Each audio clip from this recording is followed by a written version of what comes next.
Bismillahirrahmanirrahim. Assalamualaikum warahmatullahi wabarakatuh. Selamat pagi anak-anakku kelas 7. Ketemu lagi dengan Miss Uji ya di Mapel Prakarya.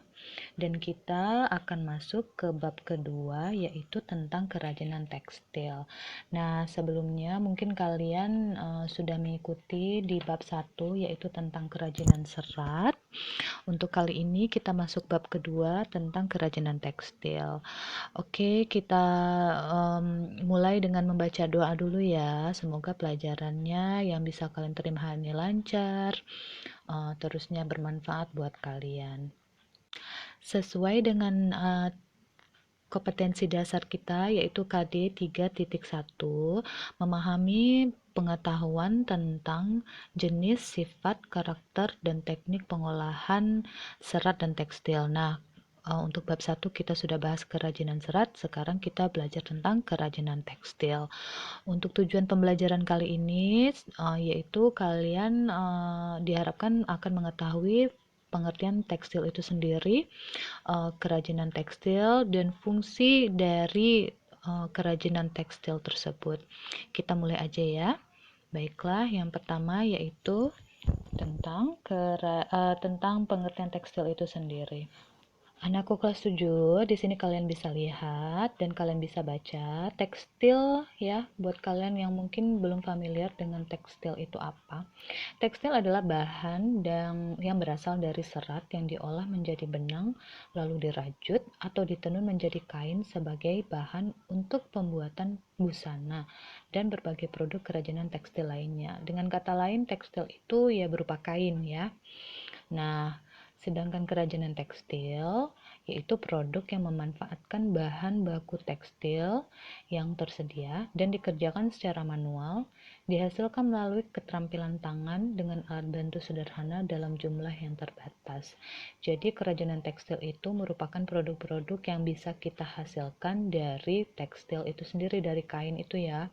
Bisa berupa pakaian, kain sarung untuk kalian sholat mungkin, lalu tapak meja atau gorden, itu kan semua berasal dari bahan materi kain ya atau tekstil. Oke, kita lanjut dengan fungsi dari kerajinan tekstil itu sendiri. Fungsi produk kerajinan tekstil ya. Nah, ada beberapa fungsi dari tekstil itu. Di sini kita akan bahas 4 saja. Yang pertama, tekstil itu ada fungsi sebagai benda pakai. Jadi maksudnya benda yang bisa kita pakai untuk sehari-hari. Kerajinan yang dibuat berdasarkan tujuan untuk digunakan sebagai kebutuhan sehari-hari. Contohnya busana, tas, dan aksesoris. Itu kan ada yang terbuat dari kain ya. Tas kan terbuat dari kain, busana itu pakaian terbuat dari kain, dan ada beberapa aksesoris juga yang terbuat dari kain.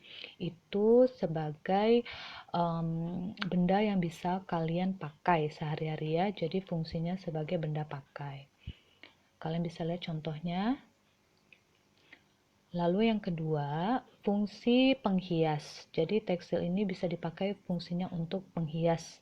Maksudnya itu dibuat semata-mata sebagai hiasan pada suatu benda atau sebagai pajangan suatu ruang dan tidak memiliki makna tertentu, hanya untuk hiasan. Ya, contohnya bisa kalian lihat di sini di gambar ini, hiasan dinding dari teknik batik. Sebelum kita lanjut ke fungsi yang lainnya, di sini Miss ada tambahkan, mungkin kalian supaya bisa lebih membedakan fungsi benda pakai sama fungsi penghias itu apa sih bedanya. Nah, di sini kalian bisa lihat, contohnya ada produk tekstil yang berupa sapu tangan, ya kan? Sapu tangan yang polos ini, kalian kan tahu sapu tangan itu fungsi untuk benda pakainya ya kita pakai untuk ya mengelap keringat misalnya ya. Nah, untuk mengalihkan fungsinya sebagai penghias, kita tambahkan dengan unsur estetik ya, ditambah ornamen. Nah, jadi di sini dia beralih fungsi sebagai penghias saja. Karena kalau misalnya sapu tangan sudah terlalu banyak ornamen atau hiasan di mana-mana gitu kan, itu tidak sebagai benda pakai lagi. Kita sayang kan kalau misalnya sapu tangan udah bagus-bagus, sudah cantik-cantik, tapi buat lap keringat. Jadi dia sudah berubah fungsi ya, dengan diberikan hiasan sedemikian rupa, dia beralih fungsi dari benda pakai menjadi benda penghias saja. Semoga kalian paham ya dengan melihat gambar dan keterangan yang Miss berikan. Oke, kita lanjut fungsi tekstil yang ketiga, yaitu fungsi sebagai kelengkapan ritual. Jadi, kerajinan tekstilnya mengandung simbol-simbol tertentu dan berfungsi sebagai benda magis berkaitan dengan kepercayaan dan spiritual. Contohnya kain ulos. Kalian pasti tahu ya, kain ulos itu berasal dari mana. Nah, kain ini dikenakan di saat upacara pernikahan, upacara pemakaman, pesta adat, dan lainnya. Sedangkan fungsi yang terakhir yaitu fungsi simbolik. Nah, fungsi simbolik ini maksudnya kerajinan tekstil tradisional selain sebagai hiasan juga berfungsi melambangkan hal tertentu yang berhubungan dengan nilai spiritual. Contohnya, tapestry, tenun, dan batik yang dibuat dengan motif simbolik. Jadi di kain tersebut ada lambang-lambang tertentu atau simbol yang tersirat ya, dari cetakan kain tersebut. Contohnya ada di sini, yaitu tenun Sindelio sebagai penolak bala.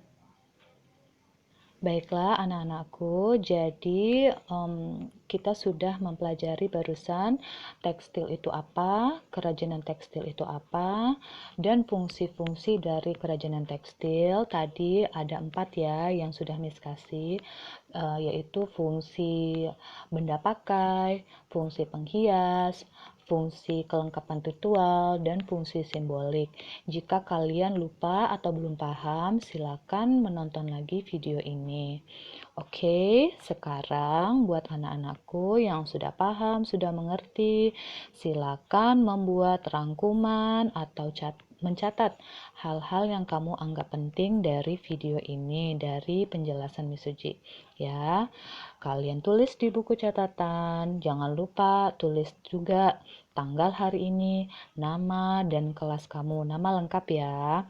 Lalu foto catatan kamu kirim ke WA Miss dan Miss tunggu sampai jam pelajaran prakaryanya selesai ya. Oke, selamat bekerja, selamat belajar anak-anakku. Kita ketemu lagi insya Allah minggu depan. Assalamualaikum warahmatullahi wabarakatuh.